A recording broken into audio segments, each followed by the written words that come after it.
शास्त्री जी प्रिया को राधा कृष्ण के प्रेम के कुछ और किस्से सुनाने ही जा रहे थे कि प्रिया ने उनसे कहा, शास्त्री जी, पहले आप मेरे एक सवाल का जवाब दीजिए। पूछिए। राधा का कृष्ण के प्रेम में खोए रहना क्या उनके घर वालों को नजर नहीं आता था? बिल्कुल आता था, बल्कि वो सब जानते थे राधा और कृष्ण के बारे में। उन्हें और नंदराज और यशोदा को पहले से ये बात मालूम थी कि कृष्ण और राधा ने किसी उद्देश्य के लिए ही इस पृथ्वी पर अवतार लिया है। फिर भी राधा के माता पिता ने उनका विवाह किसी और से तय किया, क्यों? क्योंकि ऐसा होना पहले से तय था।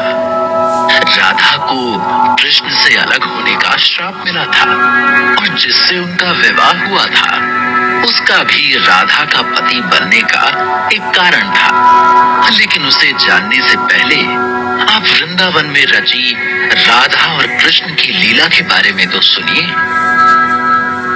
श्री कृष्ण से संकेत वन की मुलाकात के पश्चात राधा पर कृष्ण के प्रेम का रंग कुछ और गहरा हो गया था। वो हर पल स्वयं में खोई कृष्ण से बातें करती रहती थी। वो जिधर भी देखती उन्हें सिर्फ कृष्ण नजर आते। उनका हाल देखकर उनकी एक सखी ने उन्हें छेड़ते हुए पूछा, राधा, तुम हम सबके साथ अन्याय कर रही हो। कृष्ण के आते तुम तो हमें भूल गई। राधा ने बहुत कोमल स्वर में कहा, जब तक कृष्ण से मिली नहीं थी तब तक कृष्ण मेरी सोच में था, मेरे ख्यालों में था, मेरे विचारों में था, मेरे हृदय की हर धड़कन में वो बसता था। लेकिन अब जब हमारी मुलाकात हो गई है तो वो सदैव मेरी आंखों के प्रत्यक्ष रहता है। मैं पल के मूंद भी लूं तो भी उसका चेहरा मेरी आंखों पर छाया रहता है। ये सब सुनकर राधा की सखियों ने फिर उनसे शिकायत की, लेकिन हमारा क्या राधा, अब तुम्हारे लिए हमारा कोई मूल्य नहीं। राधा ने सब सखियों के आगे हाथ जोड़ते हुए कहा, मुझे क्षमा करना मेरी सखियों, मुझे मेरी ही सद्बुद्ध नहीं तो मैं कुछ और क्या सोचूंगी। मुझे तो बस हर क्षण कृष्ण को देखने और उससे मिलने की प्रतीक्षा रहती है। वो हर रोज मेरे घर के सामने से गायों को चराने के लिए ले जाता है। उस समय उसकी एक झलक पाने के लिए मैं भोर होने से पहले ही उठकर खिड़की से बाहर ताकने लगती हूँ। जब कृष्ण की बात आती है तो मेरा स्वयं पर कोई नियंत्रण ही नहीं रहता।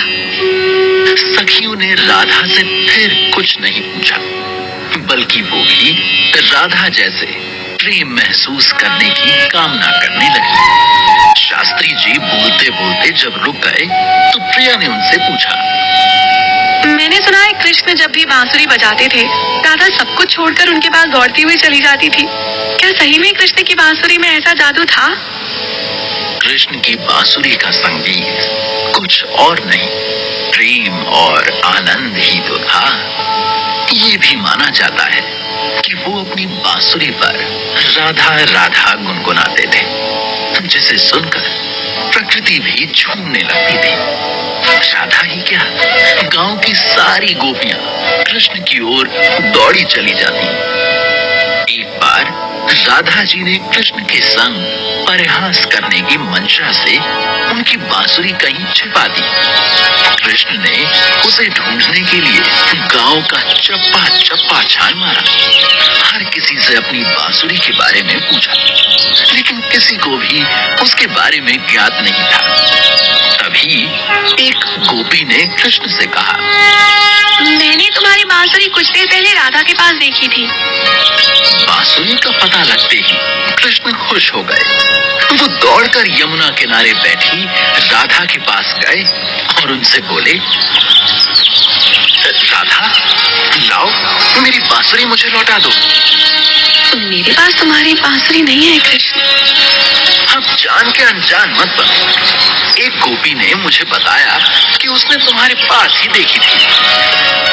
राधा ने कुछ याद करने का नाटक करते हुए शरारती अंदाज में कहा, हाँ मेरे पास थी, लेकिन वो तो उसके खोने से पहले की बात है। लेकिन कृष्ण, तुम इतना परेशान क्यों हो रहे हो? आखिर है तो वो एक बांस का टुकड़ा ही। अपनी बांसुरी का उपहास कृष्ण से सहन नहीं हुआ। उन्होंने संजीदा होते हुए कहा, मेरी बांसुरी को एक बांस का टुकड़ा कहकर तुम अपना ही अपमान कर रही हो राधा। उस बांसुरी पर मैं तुम्हारे ही तो गीत गाता हूँ। तुम और मैं इस संपूर्ण ब्रह्मांड की शक्ति है। इस बांसुरी द्वारा हम संगीत बनकर गूंजते हैं, जिसे सुनकर हर कोई अपना प्रत्येक कार्य छोड़कर दुनिया की परवाह न करते हुए प्रेम और भक्ति में झूमने लगता है। जो आनंद उन्हें कहीं और नहीं मिलता, वो मैं और तुम उन्हें महसूस करवा पाते हैं। जानती हो, मुझे वो बांसुरी महादेव ने दी थी। माँ सरस्वती ने मुझे बजाना सिखाया था। अब तुम ही बताओ, वो सिर्फ एक बांस का टुकड़ा कैसे हो सकती है? कृष्ण को दुखी देखकर राधा भी दुखी हो गई और उन्होंने तुरंत कृष्ण की बांसुरी उन्हें लौटा दी। जब कृष्ण ने देखा कि राधा का चेहरा उतर गया है, तो उन्होंने उनके होठों पर मुस्कुराहट लाने के लिए बांसुरी बजाना शुरू कर दिया, जिसे सुनते ही राधा रानी कृष्ण की बांसुरी के सम्मोहन में बंधकर वहीं कदम्ब के एक पेड़ के नीचे उनके एक कंधे पर अपना सिर टिकाकर कृष्ण के प्रेम में डूब गई। बांसुरी की लीला जानकर प्रिया ने शास्त्री जी से पूछा, और वो झूला जिस पर राधा कृष्ण के साथ झूला करती थी, उसकी क्या कहानी है? हाँ, उसका भी एक दिलचस्प किस्सा है। वर्षा ऋतु ने गर्मियों को विदा दे दी थी। पूरे आकाश में बादल छाए हुए थे। मोर की आवाज जगह जगह गूंज रही थी। रात की रानी के फूल भी खिलने शुरू हो गए थे। ठंडी हवाओं ने मौसम को बहुत खुशनुमा बना रखा था। प्रकृति की इस मनमोहक सुंदरता को देखकर राधा ने कृष्ण से कहा, कृष्ण, आज का इतना खुशनुमा मौसम देखकर मेरा मन झूला झूलने को कह रहा है। तो इसमें क्या है? मैं अभी तुम्हारी इच्छा पूरी कर देता हूँ। तुम बस एक क्षण को अपनी आंखें बंद करो। इधर राधा ने अपनी आंखें बंद की, उधर कृष्ण ने अपनी शक्तियों से एक बड़ा सा झूला यमुना किनारे एक पेड़ की शाखा पर डाल दिया। आंखें खोलते ही राधा ने जब उस झूले को देखा, तो वो इतनी प्रसन्न हुई कि उन्होंने कृष्ण को अपने आलिंगन में भर लिया। कृष्ण बोले, यही करना था तो मेरे सामने झूले की इच्छा ही क्यों प्रकट की राधा? राधा ने कृष्ण की आंखों से आंख मिलाते हुए कहा, तुम्हारे होते हुए मेरे लिए किसी भी अन्य सुख का कोई मूल्य नहीं कृष्ण। ये सुनकर कृष्ण ने राधा के माथे को चूमा और उनका हाथ पकड़कर उन्हें झूले पर बिठाया। इतने में राधा की सखियां भी वहां आ गई और फिर उन सब ने कृष्ण और राधा को खूब झुलाया। कृष्ण ने झूलते झूलते बांसुरी भी बजानी शुरू कर दी और फिर कुछ समय के लिए वो सब प्रेम और आनंद के रस में डूब गए। इस तरह का रास वो अक्सर रचाया करते थे। ये किस्सा सुनकर शास्त्री जी ने प्रिया से कहा, जानती हैं आप प्रिया जी, कृष्ण और राधा को छिपने छिपाने का खेल भी बहुत पसंद था। माँ यशोदा के साथ तो कृष्ण अक्सर ये खेल खेला करते थे। तो बताइए ना कुछ इस बारे में। एक दिन कृष्ण को राधा से मिलने जाने में कुछ देर हो गई। राधा ने शिकायत करते हुए कहा, इतनी देर क्यों कर दी आने में कृष्ण? मैं कब से तुम्हारी प्रतीक्षा कर रही थी। क्षमा कर दो राधा, आज यशोदा माँ के साथ छिपने छिपाने का खेल खेलते खेलते समय का पता ही नहीं चला। सुनकर राधा बोली, मुझे भी तुम्हारे साथ ये खेल खेलना है। मैं भी उस आनंद को महसूस करना चाहती हूँ जो तुम इसे खेलते हुए करते हो। कृष्ण ने राधा की बात मान ली। सभी गोपा और गोपी फौरन दो हिस्सों में बंट गए। राधा ने कृष्ण से कहा, कृष्ण, जाओ पहले तुम छिपो। ठीक है राधे, पहले तुम सब अपनी आंखें बंद करो। एक खुले मैदान में वो सब ये खेल खेल रहे थे।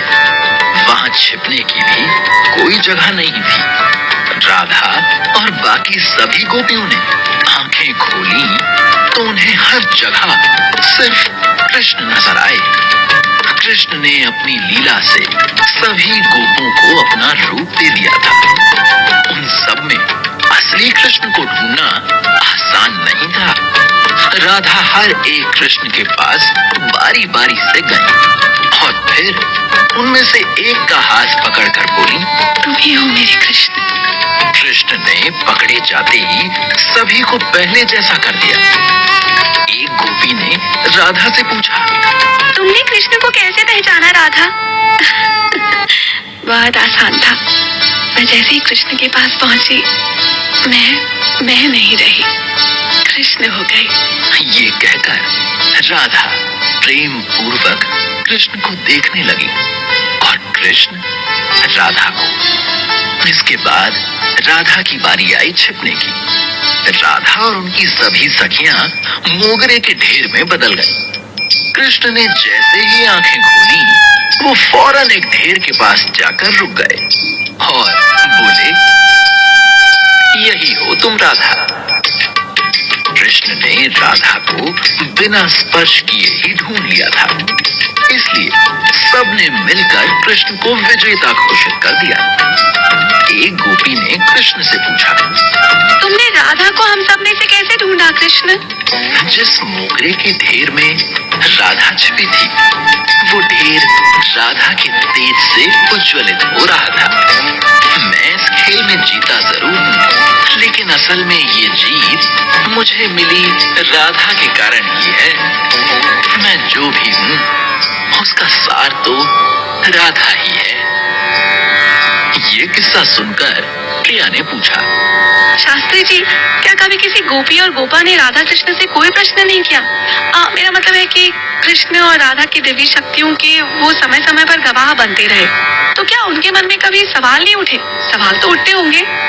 कृष्ण की दिव्य शक्तियों से ब्रजवासी अनजान नहीं थे। कृष्ण का जब से जन्म हुआ था, उन्होंने कई बार ऐसे कारनामे किए थे कि वो सब इस बात से वाकिफ थे कि कृष्ण कोई आम मनुष्य नहीं है। चलिए, अब मैं आपको राधा कुंड का किस्सा बताता हूँ।